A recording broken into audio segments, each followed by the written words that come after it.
Okay, looks like we are live. If you're in the chat, hello, how are you doing today? If you're just stopping by, my name is Cassandra, and I'll be giving you some tips today about how to sound more polite in English, and we'll also discuss how to give advice to other people. If you've been with us all day, I hope that you have been enjoying the lectures. Professor Hollis's recent lecture really made me miss traveling. We have some students showing up. Hello. Unju and Suhyun. Hello to the both of you. Thank you so much for sticking around. How are you today?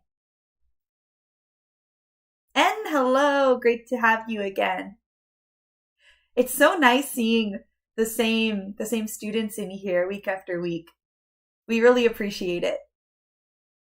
Feels like I'm getting to know you all a little bit better. Great, Unju, awesome to hear. Okay, well, looks like we have about 5 students or so. I think we can begin as the other students trickle in.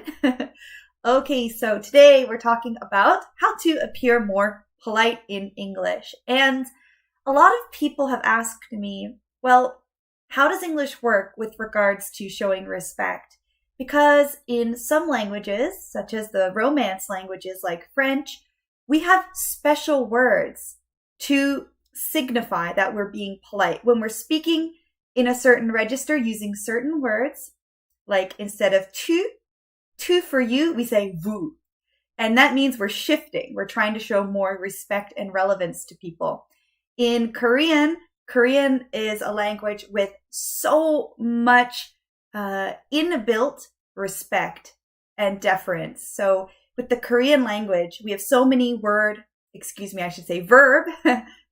endings that show politeness. But in English, it doesn't really function that way. We are polite in English, but we do it in a different manner. So that's what we're getting into today. So we'll begin as usual with our warm-up. And in the chat, I'd love to hear from you. Our first question is, what are some things that people do to be polite? So you can talk about in your daily life, living in Korea or whichever country you're in, what are just some general things that polite people do to show respect? I'll give you a minute to type up your answers. So in my case, I think in order to be polite, we should always show that we're caring for the other people that are around us. So if I'm in a large mall and I'm walking around and I have to open a door, a heavy door to pass through, I'll open it and I'll always check behind me to make sure that nobody is behind me when I'm closing the door. And if there are people behind me, I like to hold the door open for those people so that they can pass with me. So that's one example of in my daily life. Well, I always try to hold the door for others. Another thing could be, an example is when you sneeze or you cough, doing it into your sleeve. I know now we're wearing masks due to the coronavirus, so people usually just cough or sneeze directly into those masks. And I know that the mask can prevent a lot of the spread of those bacteria. But still for me, I kind of like to show this extra level where I'll still kind of try to cover my mouth somehow, even though I have a face covering. So those are just some random examples from my life. How about for you? What are some things that people do to be polite? And bowing, oh my gosh, of course, bowing, yes. Bowing when you meet people, definitely in Asian countries. I'll give you a funny anecdote though. A few years ago when I was visiting my family in Canada, living in Korea for so many years, I got into the habit of bowing. So in Canada, I was bowing to everybody. And as you know, in Canada, the bow isn't universally seen as a sign of respect. I mean, yeah, we know it's respectful, but we're not doing it on a day-to-day basis. We we shake hands when we first meet somebody, or we use our words to show politeness. So yes, I was bowing at people in the supermarkets, in the coffee shops. It was a habit that it was kind of hard to break momentarily while I was in Canada. Okay, Jenny says, speaking with a smile. Using very nice words. Good. Nice eye contact, considering others around you, etc., etc. Yes, of course. Those are just some really awesome tips. Common sense knowledge, right? Common sense ideas on how to be polite. Thank you for your answer. Great English. Suyan says, use words like excuse me. Yes, of course, in English. Using the words, excuse me, pardon me. Excellent. And Unji says, when someone sneezes or coughs, we say, God bless you. Yeah. So mostly with sneezes, I've noticed in Canada. Somebody, then another person will say, bless you, or God bless you. But I think it's more current just to say bless you nowadays without mentioning a religious figure. So bless you. Good answers. Okay, awesome. Moving on to the next one. Now it's a little more fun to talk about. What are some examples of impolite behavior that you have noticed? So some rude behavior that you've noticed, maybe from a particular person who doesn't really understand that their behavior is offensive. They're ignorant. They don't mean to do any harm, but they're just doing these rude actions unconsciously. You could talk about a person or just in general some behaviors that bother you. For me personally, and this happens all over the world, it's when people litter. I'll type the word in the chat. To litter means when you have a piece of trash, you just throw it on the ground. And you're not waiting to put that trash into, a disposal bin, into the trash can, into the trash bin. So just dropping something on the ground when you're outside. Oh, that bothers me so much. Really, it bothers me a lot. And so that's my personal pet peeve, something that really annoys me, that I've seen all over the world. All right, anyone else? In terms of the impolite behavior, you said, man spread. So for those of you who may not know, man spread is this term. I think it was coined several years ago to describe a situation, usually on public transit. So imagine you're on the subway and the seats are very tiny and you don't have a lot of space. And the man spread is just a way to describe the way that some men, not all obviously, but some men tend to sit with their legs wide open. And when they do that, it kind of takes away the space from the other people around them. So there's a lot of debate on this actually, because some people say, well, men have to sit that way. Certain men, that's just the way that feels most comfortable for them. And then other people say, oh, come on, just cross your legs. You can cross your legs. So there's a lot of stuff there, like cultural things. In Western countries, maybe men get teased if they cross their legs sometimes. So, they're taught not to cross their legs, but then now they're being told to cross their legs. It's a whole big issue. But anyway, some people get upset about that one. Okay, moving on. Jenny says, very loud conversation in public areas. Yes, I'm with you. Smoking on the streets without considering people behind them. Yes, that one too. I know it's hard in major cities because there's just people everywhere. But I really respect people who try to smoke only in the designated smoking zones, in the smoking areas. It's better for everybody that way. Good answer. Jenny adds, spitting on the street. Okay, yeah, I would have to agree with you that just not clean, not sanitary. Nobody wants to see the contents of your mouth in that way. Yeah. Suhyun says, don't keep the line. Oh my gosh, yes. So we have people who like to skip ahead in the line. Yeah, they just skip ahead or cut in front of others. We say that too. They cut in front of others in the lineup. So they steal your place in the line. Mm-hmm. Or they just don't even make a line. They're everywhere. Yeah, good. Watching YouTube, says N, without AirPods or earbuds or earphones in public spaces. Yeah. That's another one. So I've noticed that sometimes in Canada with older people who are not good at using technology, like they don't know how to use a phone very well. So they just play their music for everybody to hear. Mm-hmm. Okay, Jenny said, when people stand randomly on escalators, not giving enough space for people going up or down quickly. Yeah, that one too. Mm-hmm. Just, we call it a situational awareness, being aware of the situation, knowing where to stand so you don't get in another person's way as they're trying to cross by. Okay, good. Alrighty, next one. Is it difficult to know what is polite and what is rude? When have you been unsure?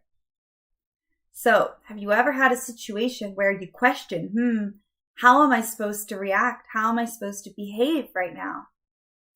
In my case, as a foreigner in Korea, I often am not sure about certain social etiquette behaviors, like talking to strangers. That's my biggest problem, actually, because when I first came to Korea, as a Canadian, I was always brought up to believe that we should just talk and make some small talk and be friendly with strangers. But I realized in Korea, that's kind of 이상하다. Like, that's really weird. You don't just approach a stranger. So I had to learn about that. I had to realize, for example, if I'm standing in the elevator with somebody, I shouldn't talk to them. I shouldn't say, like 안녕하세요 or something. That's super weird. All right. How about you? Have you ever had a situation like that where you didn't really know what to do? Or maybe even at the dinner table, right? There are so many rules regarding how to eat politely in different countries.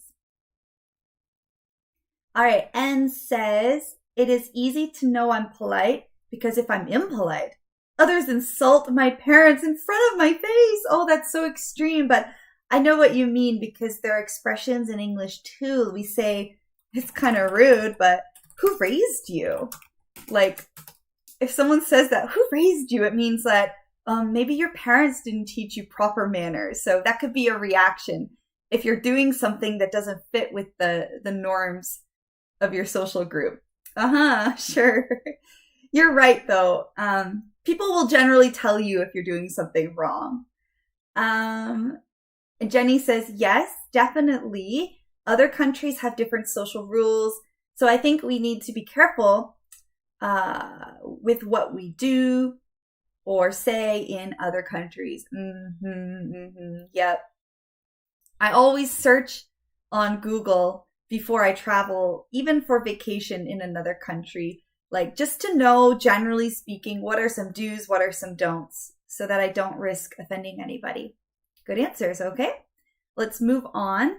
Table manners. Table manners are the manners you use when you're at the dining table eating a meal. So what are some good table manners that you know of? You could talk about the Korean context or context in another country. But what are some, general table manners that you know of?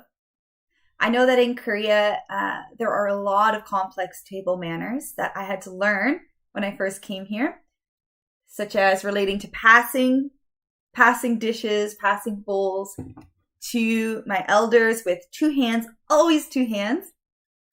And another one that I found really kind of endearing was to turn away from the oldest person at the table when you're taking a drink.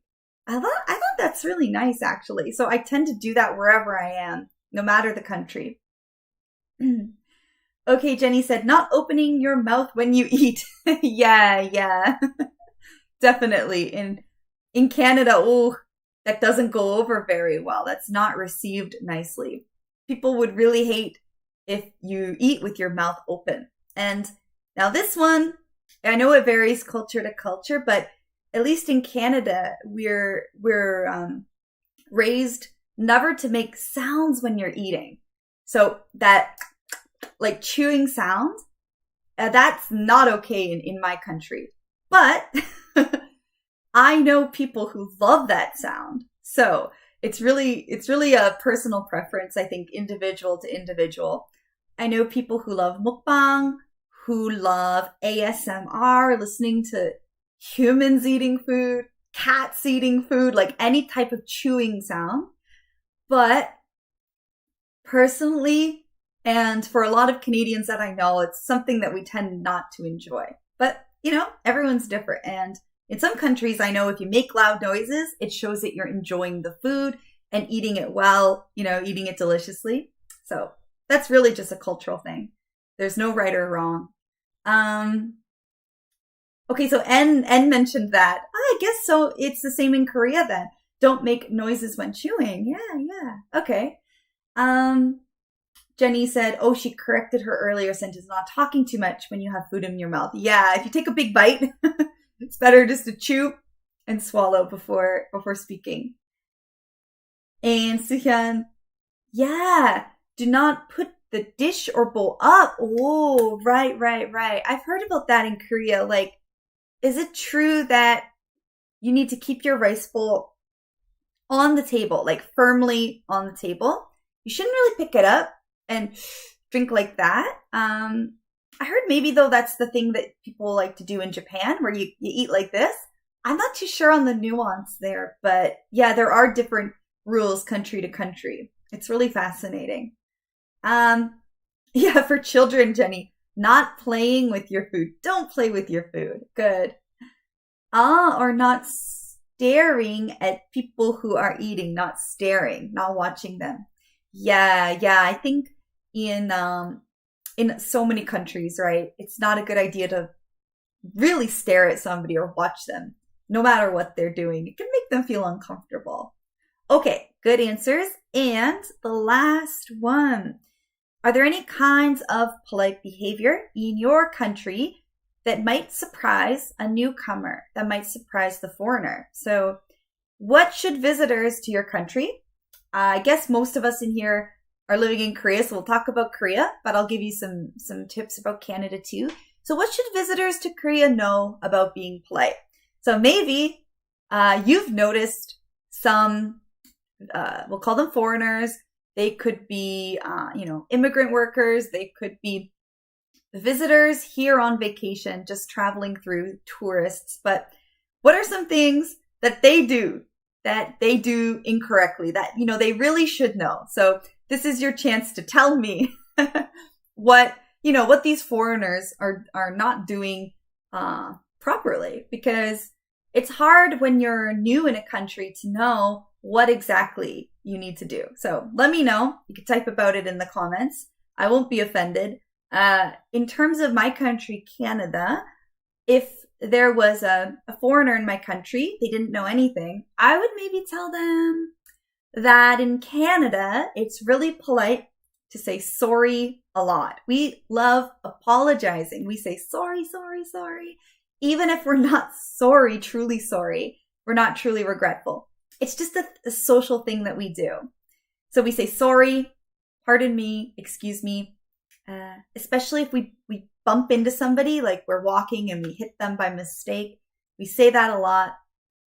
Another thing that Canadians tend to do, like just the general stuff, like don't stare at people, don't spit on the streets, that sort of thing. It's not really unique to Canada.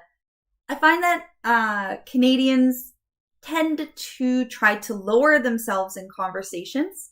So by that, I mean they like to make fun of themselves. They like to make jokes at their own expense. So they tease themselves. They try not to take themselves too seriously to try to make other people feel comfortable. And what else? Maybe just the general stuff like don't talk about age or someone's marital status. You've heard all this stuff before, right?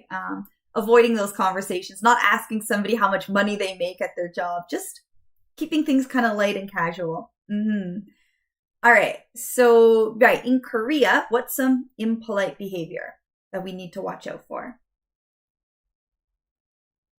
Yeah. Jenny says when it's time to pay the bill, some people run away or go to the bathroom or go to the toilet. That's no good. Wow. I agree with you. Yeah, nobody likes that type of behavior. Definitely. So just what's the best expression in English? Just be a good person. Pay your bills, right? Don't run away when the check comes. Don't run away when the bill comes. Good answer. Unju, yes, definitely bow. Show your respect by bowing when you are greeting somebody. And you are right. In Korea, the eye contact can be impolite. So that's something that foreigners need to be aware of. That let's say you're having a conversation with somebody older than you and you're making too much eye contact. Well, that might make the older person feel a bit uncomfortable. And they might feel that you're challenging them, that you kind of want to get into a verbal disagreement, right? That you're not accepting their ideas, that you want to fight back. It's kind of confrontational, I've heard. Good answer. Jenny says, when we are invited to people's houses, we usually buy small gifts and give them for appreciation. Good answer. Yeah. Housewarming gift. If it's the first time you're invited to a newly purchased home. And just in general, like for a dinner party or just going over to visit your friends, it's always nice to bring a gift. Definitely. That's a good social etiquette rule, I think, in so many countries around the world. People like gifts. Yeah. Okay, good. So we'll just move on from now. But if you think of anything else, just type it in the chat because I really want to share with you the point of today's lesson. So my tips on how to just sound a little more polite in English. Now, I'm no etiquette expert, but I've noticed a few things that native speakers of English tend to do. And I'll give you a few tips starting with this. This one is always a good idea to avoid the negative words in a statement and instead try to make a positive spin. So the examples here, if you're at work, you want to tell your coworker, oh, that's a bad idea. We really shouldn't say that so directly. If you're trying to be polite, we would take the negative and flip it into the positive. So yeah, I don't really think that's such a good idea. So negative to positive and adding words. So making your sentence longer. So that's one of my overall tips here is just add in words. It sounds like you're trying to say things indirectly because that's true. You're not saying that sucks. That's terrible. Sucks is a really rude expression, but that's bad. You have to say, I don't think that's quite right.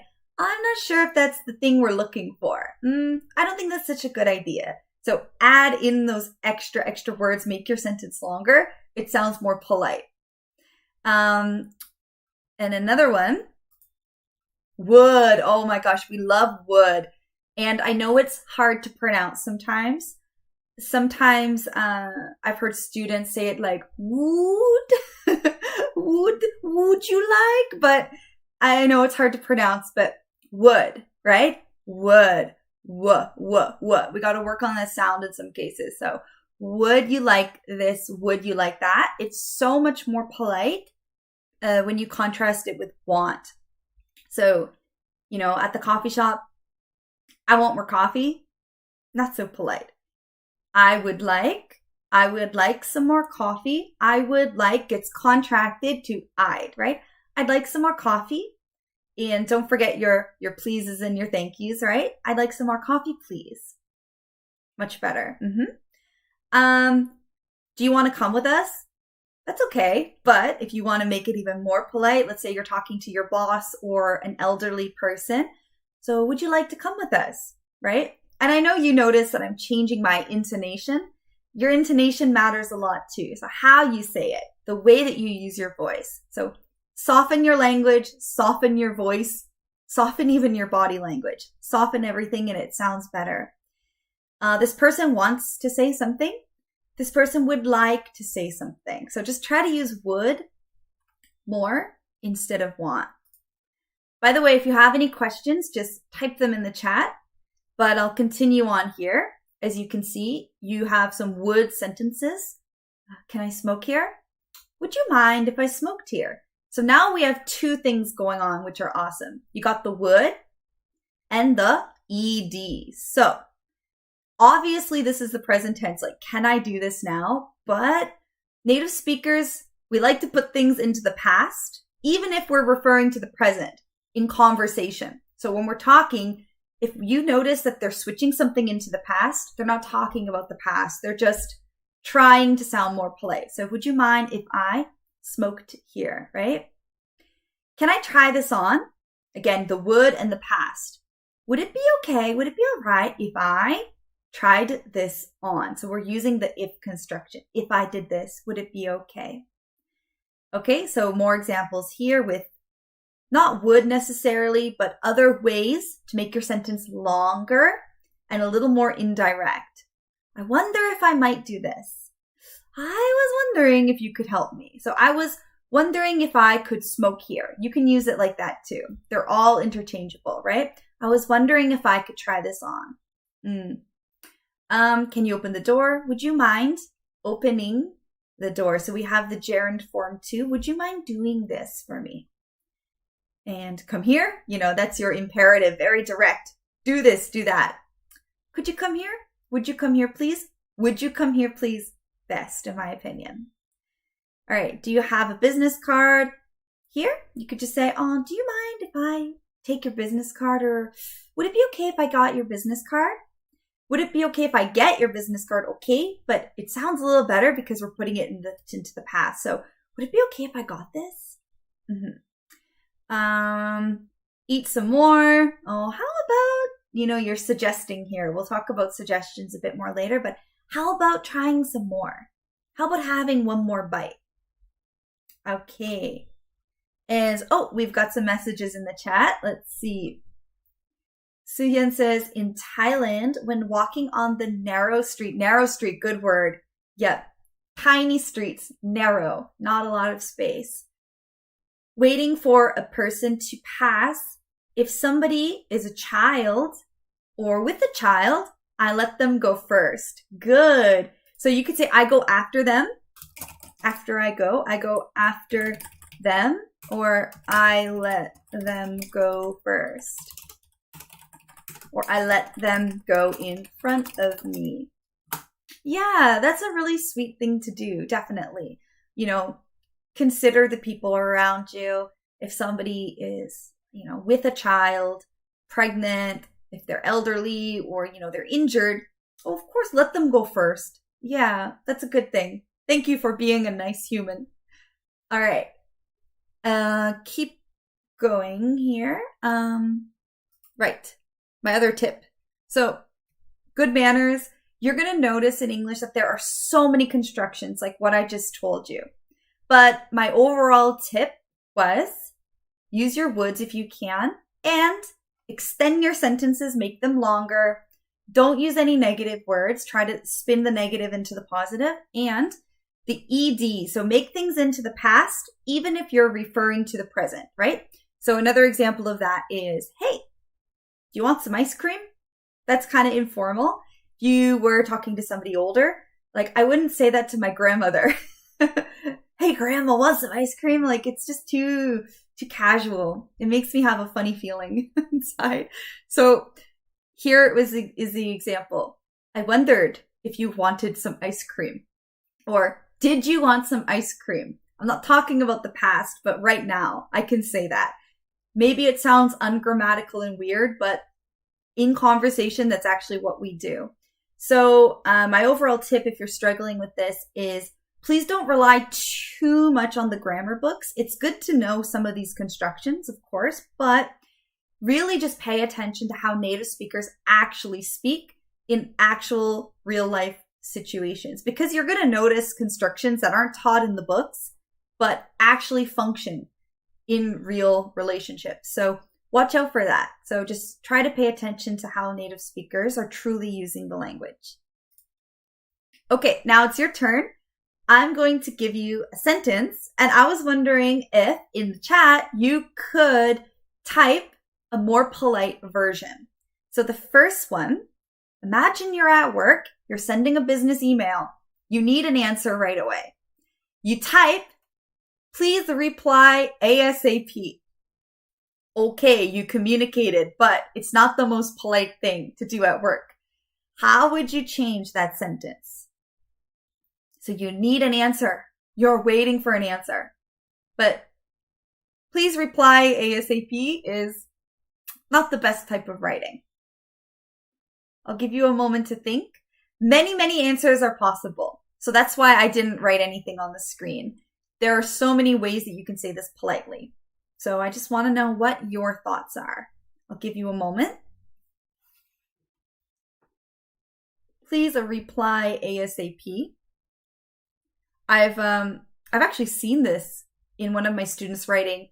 I believe she wrote, please reply me ASAP. So that even has a little bit of a grammar problem too, right? Please reply to me is what should have been written. But again, please reply to me ASAP. ASAP is like so urgent. It's too direct. So we need to fix that up. Oh, Unju, awesome. Yeah. I would prefer to have a quick response from you. Yeah, that's good. That's good because you use would and you're making the sentence longer. Yeah. Even better, you could say, I would appreciate it. So I would be very thankful if you did this quickly. So I would appreciate it if you could respond quickly. And you could even just explain why. We're getting into an even longer sentence, but if you tell the person why you need something so quickly, they can understand you and be more willing to help you. N says, would you mind if you could reply ASAP? Sure. Yeah, that could work in a lot of cases. So would you be able to reply as soon as possible? Would you mind replying to me ASAP? You could say that if you're kind of closer with the person. Personally, I don't like ASAP in formal situations because, it's kind of an abbreviation. It's kind of a slang.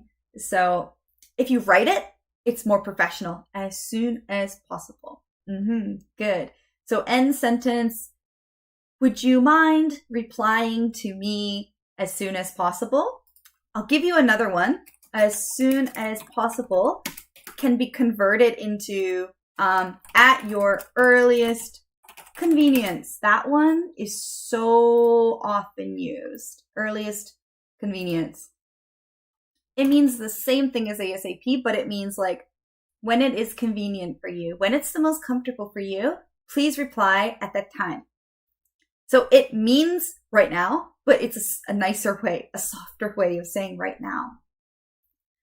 Okay. Suhan, yeah, I love your approach. I am looking, don't forget ing, I am looking forward for your reply, or I am looking forward to your reply. You're not saying you need something right away, but you're saying secretly, like, I'm waiting for you. I need this reply. I am looking forward to your reply or your response. Good. Okay, awesome. What else do we have? Jenny says, it would be really appreciated. Don't forget the D, sorry. It would be really appreciated if you would give us your reply at your earliest convenience. Yeah, good. At your most convenient time, okay? But the fixed expression is at your earliest convenience. So it would be really appreciated if you, I'm a slow typist today, you could reply at your earliest convenience. Thanks for sticking with me while I type. Oh, did I spell that? I can't even. The chat is so tiny, I should really wear my glasses. Oh, that is not the right spelling of convenience. I apologize. Convenience. And there you go. Yeah, I feel bad sometimes because I have basically like 3 monitors at the moment. I have a monitor there for the PPT, my webcam, and my main interface in front of me. And over here, I have the chat. So I feel like when I'm speaking with you, my eyes always are looking everywhere, like up at the webcam and at these various programs. So just a little explanation of why I'm always moving around so much. Okay, could you check the report again, says Soo-hyun. Yeah. Okay, good. So for sure, you can change the rest of them. Go ahead. The report is bad. You can't really say that in a polite email. Could you check the report again, Soo-hyun? Perfect answer. Yep. Exactly. Could you do it again? Great. Let's see. Yeah, Jenny. Yeah, at your earliest convenience. Thank you. Thank you. You know how to spell it, not me. Kimberly says, lol, laughing at Cassandra. Okay, thank you. Unji says, I am afraid there are some mistakes in your report. Oh, perfect. I wouldn't change a thing. That's perfect. Good, good. Okay, everyone. How about some others? Like, can I have that? Go away, I'm busy. Maybe not. I need this done by tomorrow, which isn't bad, but it's still quite direct. So you could make it softer. Your clothes look messy. Like, I don't like your appearance. Your clothes look bad. Maybe you're giving your friend some advice. You look a little messy, but you want to say it in a more kind way. And this one, I hate this one. I hear it sometimes. Oh, you've gained weight. You have gained weight. Generally, we just wouldn't even say that to anybody, but let's just try to make it sound a little more positive or polite or indirect. Unju says, can I have that? Instead, would you mind if I had that? Yeah! Would you mind? And then you put it into the past if I had that. Thank you. Perfect English. Awesome. I'm sorry, but please wait to contact me. Aha! I have full hands now. Good, good, good. So instead of I have full hands now, we reverse it. My hands are full right now. My hands are full at the moment. Or I have a lot on my plate. I have a lot on my plate right now. Good answers. Yep, you can definitely say that. Jenny says, it would be great if we could fix some small mistakes on this report or in this report. We're going to say in. In is a bit more natural. In this report. Yeah, I like that answer because you kind of minimize the problems. They're just some small mistakes. They could be big mistakes, but you don't want to tell somebody that and make them feel bad. So yeah, it would be great if we could fix these small mistakes in the report. Good. And Unji says, could I contact you when I have enough free time to respond? Oh, yes, perfect again, perfect. That's so polite. I love it. I wouldn't change a thing. Good answer. Jenny says, would you mind if I had that, please? Yes. Claps again. Everyone in here is doing an excellent job. Perfect. Very polite. I am afraid I need this finished by tomorrow. Oh, again, I'm getting so excited by all this polite language. Wow. I'm a word nerd. I really like language. Yeah, everyone, great, great, great. I need this done by tomorrow. We've already kind of talked about it with the ASAP, but you could say, I would really appreciate it if you could do this by tomorrow. Or it would be great if this could be done by tomorrow. Those are fine. Again, just longer. Unju, yep. Thank you. And then these are kind of already a little rude, but let's just try to attempt these. So maybe your coworker is about to have an interview. They ask you, I need some advice. I'm about to have an interview, and you see their clothes. Oh, the clothes are kind of messy. What could you say? You might want to go to the bathroom and check yourself in the mirror one more time. Or I think your clothes are not that tidy, so maybe you could straighten out your clothes, or maybe you could consider changing your outfit. I have an extra shirt. Why don't you try that on instead? Like that. All right, let's see. Jenny says, I am afraid to say that, but I am a bit busy at the moment. So would you mind giving me some private space? Ooh, that's for the go away. I'm busy. Yeah, I skipped over that one. I'm sorry, but so perfect answer. Very, very long, very, very polite. Is some private space okay? Or some private time also okay? Yeah, good, good, good. For that one, go away, I'm busy. You could just say, I'm occupied at the moment. I'm busy, I'm occupied is a little more elevated. I'm occupied at the moment. Could you come back later? I'm presently occupied. I'm occupied at the moment. So can we meet later? Can we speak later? Good. Sorry, I'm jumping around in all the sentences here.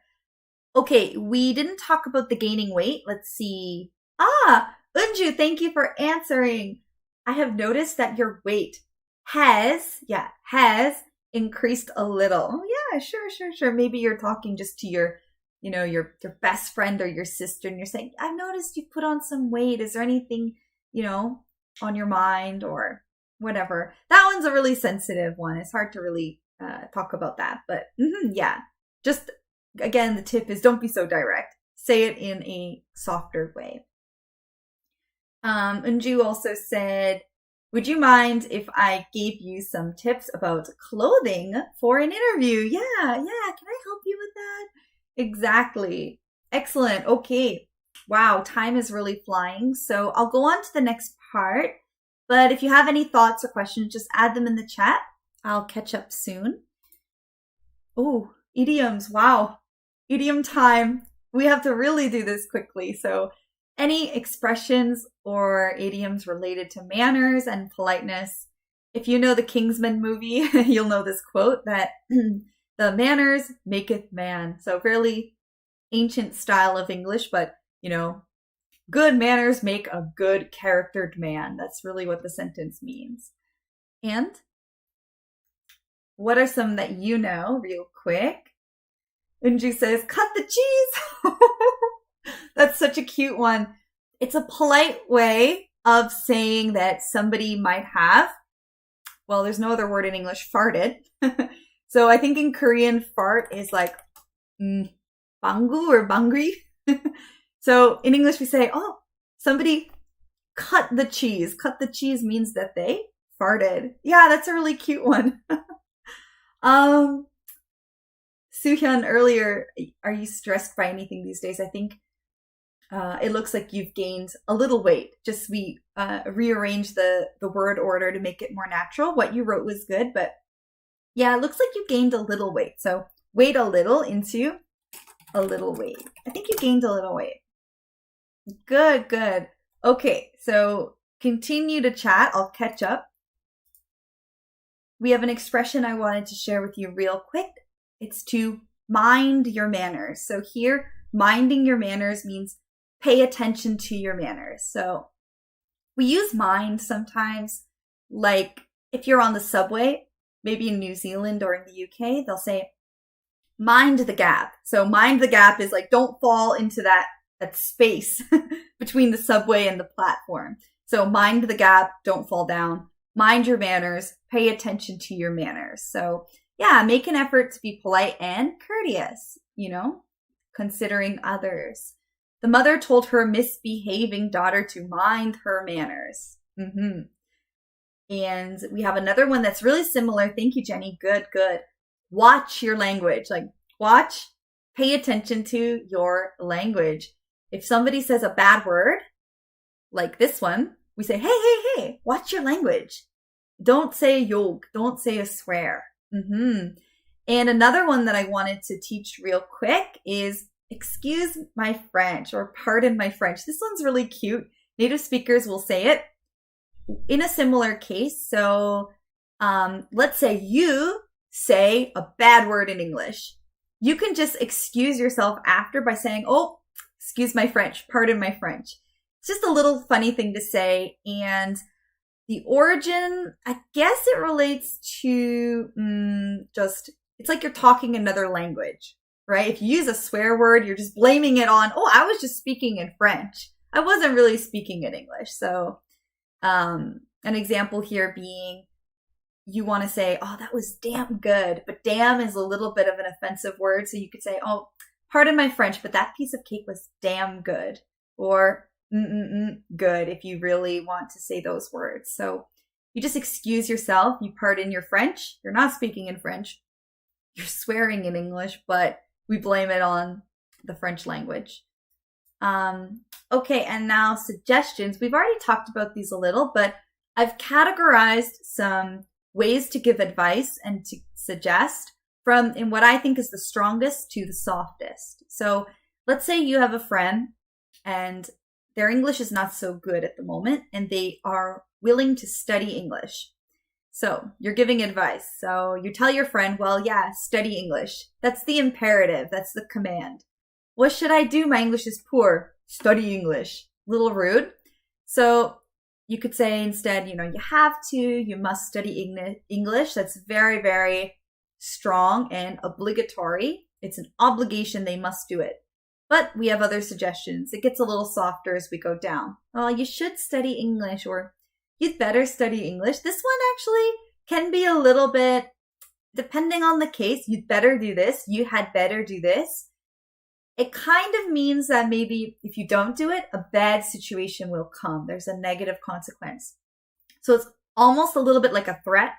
So you'd better study English, otherwise you won't get the job. So that one has a little bit of a nuance of feeling of threat. So just remember that.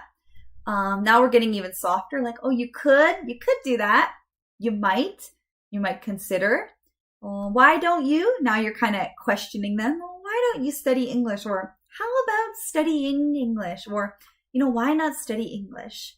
Or, the classic one, if I were you, I would study English. So lots and lots of different ways to give advice, which brings us to our next section.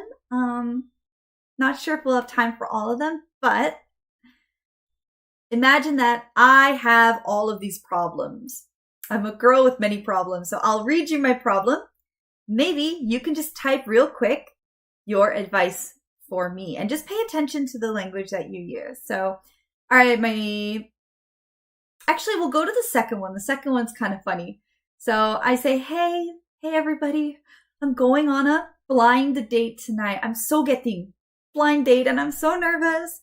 What should I talk about? What should I not talk about? How can I get my date to like me? So please give me your advice about my blind date. What are some things I should say or should wear or not wear, or some stuff that I should not talk about on this date? I'd like to hear your answers. I'll give you some time. So we're discussing this one here of my blind date and how I can have a good time there. You can try to use some of these. Yeah, maybe you could wear some nice clothes. Why don't you try doing your hair in a better way? You could say that. Just examples. Okay, and back into the chat. Unju gave us, a really good idiom from earlier. You'd better behave yourself. You're on thin ice. The thin ice is a great expression. Thin ice means you can easily have a bad situation, like ice breaking, if you don't change your behavior. So you're on thin ice means that someone's already a little bit mad at you. And if you do any more bad things, then the ice will break and you're going to fall and suffer. So yeah, he's on thin ice with me. She's on thin ice with me means pretty upset at the person, and I might consider maybe having an argument with them, getting mad at them. Good. All right, anyone? Any takers? Advice for my imaginary blind date tonight.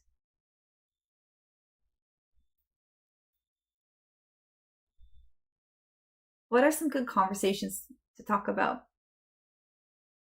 Well, maybe you would have to say something like, Cassandra, you should learn Korean. Just an example. If I were a man, maybe you would tell me, maybe you could try not talking about your military experience. I just heard that from some of my Korean friends here that on a first date, you could talk about that stuff later, but on a first date, it's good to avoid those like really heavy subjects. So maybe don't talk about that, or don't talk about your religion on your first date. N says, why don't you pay for a dinner? It'll work. Funny answer, yeah.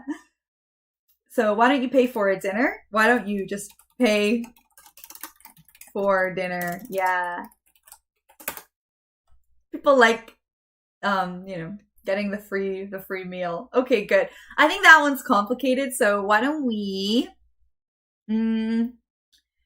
go to this one. Now, my wife is a terrible cook, so it's not me anymore. It's this other person.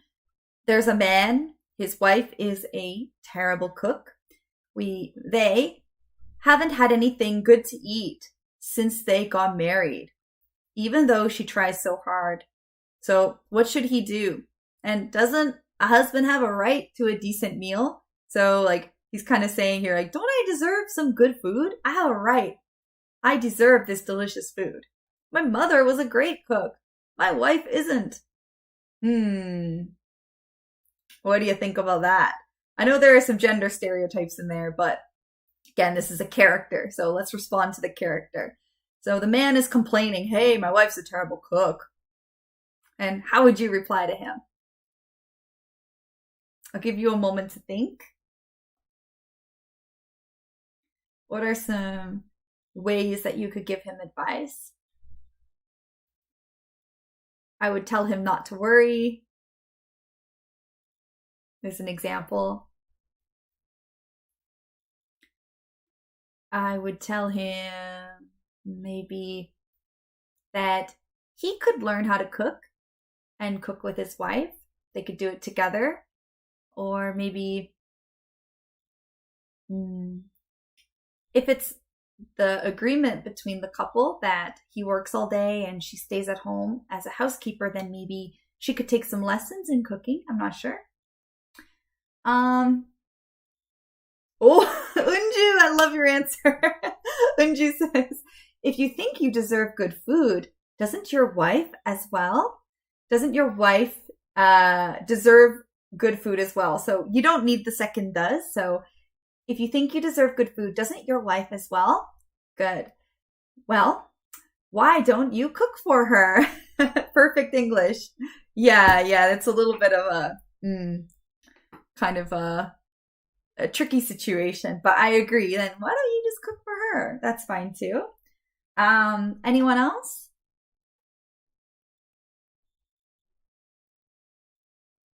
Hey, okay, good. And yeah, I like this approach too. Hey, I found a great, no. It's just cooking shows.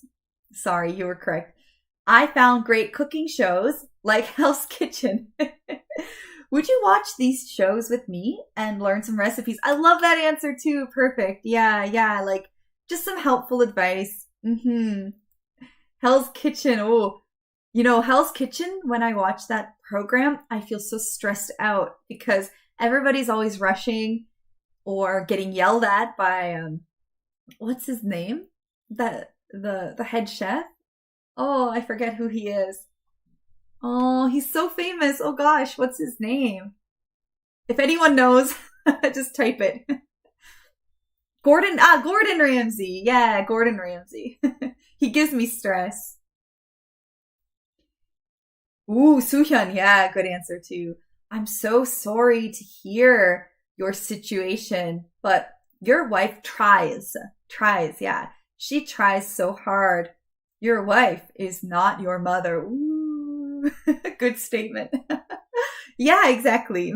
Yeah, right. You need to change your way of thinking because that's not your mom, that's your wife. And she's trying hard, so just give her some time.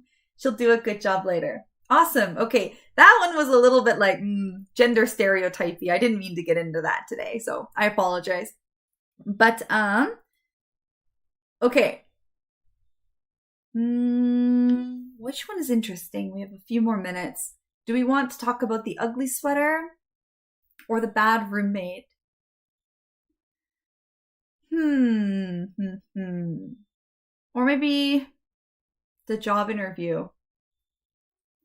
Actually, well, I'll just leave them. I'll just leave them on the screen. And if there's anything else you want to reply to, feel free. Or if you have any questions about the vocabulary, go ahead and ask. I think we only have really 3 minutes left, so it's too hard to get into this. But yeah, with the first one, we have, the bad roommate experience, which I'm sure we could all relate to at one point or another. So getting the blind date we talked about. The mother-in-law who's been overstaying her welcome. That could be a new expression for some of you. If you overstay, it's a rude or impolite behavior. So overstaying means just staying too long. And it's a collocation we say like with her welcome. So he overstayed his welcome. She overstayed her welcome, meaning she stayed too long after getting invited somewhere. I invite a friend to my house. They eat, we chat. It's time for them to go because it's like 10 p.m., but they're still staying. They stay until 2 a.m. in the morning, and I keep trying to make them leave. I would say, oh, my friend overstayed her welcome. Okay, we talked about the bad cook. The point is, well, solve it. There are a lot of solutions. Don't complain. The best friend with the ugly sweater. Okay. And the job interview, which I know that Professor Hollis talks a lot about business English. So I'm sure that will be touched on at some point. Gordon Ramsay was the Hell's Kitchen. Yeah, thank you. Thank you in the chat. Okay, well, I suppose we'll finish up now. Thanks so much for sticking with me today. And we will see you again. We're taking a small pause for the next couple of weeks, but we will be back on December 4th. In the same time slots as usual. So yeah, thank you so much. I hope you learned a thing or two today. And if you have any questions, just leave them in the chat as we're finishing up here, or leave a comment on the video and we can reply a bit later.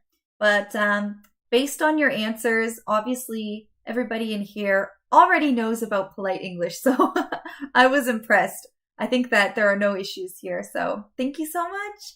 And take care. Have a lovely weekend. Goodbye, Unju. Goodbye, Suhyun. Goodbye, Kimberly. Thanks for being in here with us.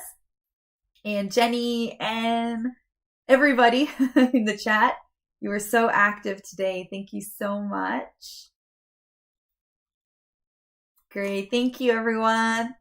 And you too. Have a great day. Take care. Bye-bye.